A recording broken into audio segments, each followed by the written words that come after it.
সম্মানিত হাজিরিন, মুহররম মাস আসলেই আমাদের ভিতরে একটা কনসেপ্ট, একটা চিন্তাধারা জেগে ওঠে।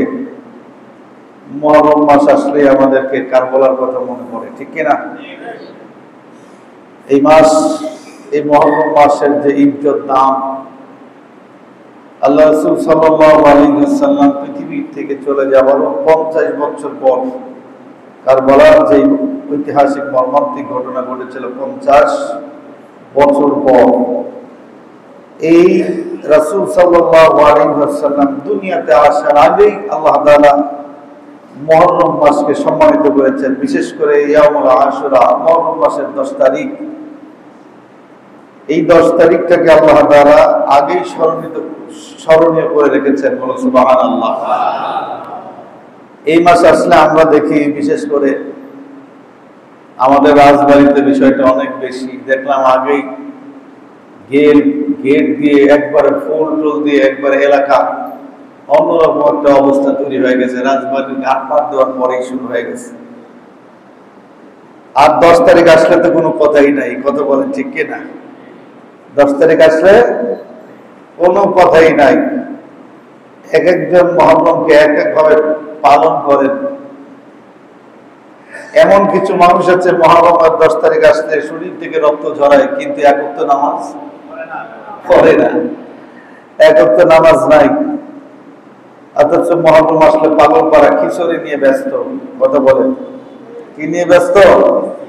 খিচুড়ি তাবারুক নিয়ে ব্যস্ত। কিন্তু মুহররম যে তাৎপর্য, ইসলাম জিন্দা হতা হ্যায় হাত কারবালা কে বাদ, ইসলাম যেই জন্য জিন্দা হয়েছে।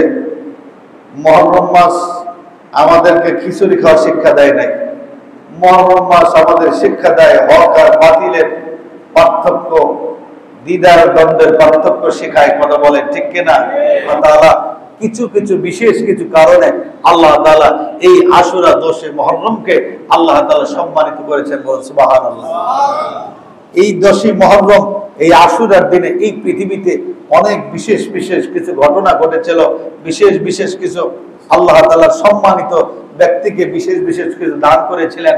আল্লাহ রাসূল সাল্লাল্লাহু আলাইহি ওয়াসাল্লামের নাতি হোসেন কারবালার প্রান্তরে শহীদ হওয়ার অনেক আগে যেগুলো আল্লাহ তাআলা ঘটিয়েছিলেন, যেগুলো হাদিসে বছর একটা হলো আগেকার 1 বছরের গুনাহ এবং পরবর্তী 1 বছর, 2 বছরের কাফারা আল্লাহ তাআলা ওই ব্যক্তির গুনাহ মাফ করে দেন। বলুন সুবহানাল্লাহ। এই হলো আশুরার একটা কারণ। আল্লামা বদরুদ্দিন আইনি রাহমাতুল্লাহি আলাইহি, যিনি বুখারী শরীফের ব্যাখ্যা গ্রন্থ লিখছেন, 2 নাম্বার কারণ হচ্ছে এই দিনে হযরত নূহ আলাইহিস সালাতু ওয়াস সালাম তার 4 সন্তান হাম, শাম, ইয়াফেজ, কেনান, 4টা সন্তানকে যখন নূহ আলাইহিস সালাতু ওয়াস সালাম 950 বছর পরে দ্বীনের দাওয়াত দিয়েছে। কয় বছর? কথা কোন কয় বছর? আপনি 3 দিন দাওয়াত দেওয়ার পরেই যদি কোন মন ভাঙিয়ে দেন, হবে? কথা বল, হবে না? দাওয়াত দিতেই থাকবে। কথা বলেন ঠিক কিনা? দাওয়াত দিতেই থাকতে হবে।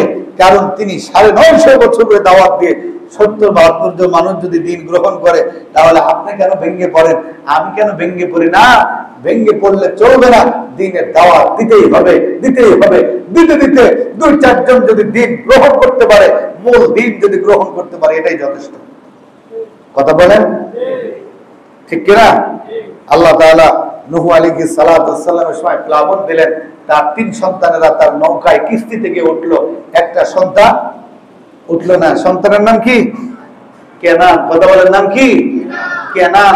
উনি নূহ আলাইহিস সালামকে ডাক দিয়ে কয়, তোমার আল্লাহর পানি হইছে কত? নাউজুবিল্লাহ। তোমার আল্লাহর পানি হইছে কত? কয়, আমি নদীর ভিতরে দাঁড়াইলে আমার হাঁটু পানি হয়। কথা কি বুঝতে পারছেন? তোমার আল্লাহ পানি দিবে কত? পানি যদি বাড়তেই থাকে, আমি পাহাড়ের উপরে উঠবো, তারপরে কত পানি হবে? বলেন না নাউজুবিল্লাহ। ইন্নাল্লাহা আলা কুল্লি শাইইন কাদির। আল্লাহ হচ্ছে সব ক্ষমতার অধিকারী, তিনি হচ্ছে আল্লাহ।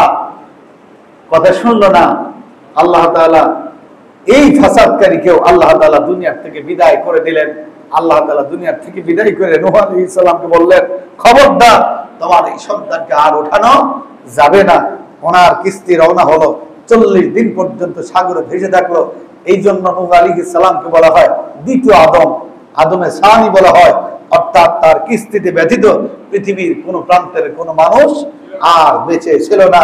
ওনার নৌকা চলতে চললে 40 দিন পর যদি পর্বতে গিয়া আল্লাহ তাআলা নৌকাটা ঠেকায় দিলেন। আবার উনি ওনার দ্বীনের দাওয়াতের কার্যাবলী চালু করে দিলেন। আবার মানুষেরা দ্বীনের রাস্তায় চলে আসলো। এই যে যদি পাহাড়ে ওনার নৌকাটা থেকে গিয়েছিল, এই দিনটা ছিল মুহররম মাসের 10 তারিখ। কি ছিল? মুহররম মাসের 10 তারিখ। এরকম অনেকগুলি ঘটনা, বিশেষ করে আরেকটা ঘটনা আছে, অনেক ঘটনা আছে যে আদম আলাইহিস সালাম এবং মা হাওয়া আলাইহিস সালাম আরাফাতের ময়দানে আল্লাহ তাআলা পরিচয় করায় দিলেন মুহররমে। হযরত ইউনূস আলাইহিস সালাতু ওয়াস সালাম বললেন, ক্বালা রাব্বানা যালামনা, বললেন লা ইলাহা ইল্লা আনতা সুবহানাকা ইন্নী কুনতু মিনাজ ওয়া নাদা ফিজ যুলুমাতি আল্লা ইলাহা ইল্লাল্লাহ আল্লা ইলাহা ইল্লা আনতা সুবহানাকা ইন্নী কুনতু মিনাজ যুলুমাতি ওয়া নাদা ফিজ যুলুমাত। তিনটা অন্ধকার থেকে দোয়া করেছিল। কয়টা? তিনটা অন্ধকার।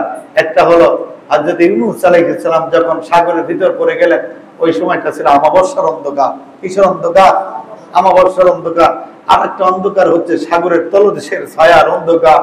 আরেকটা অন্ধকার হচ্ছে মাছের পেটের মধ্যে ঢোকার অন্ধকার।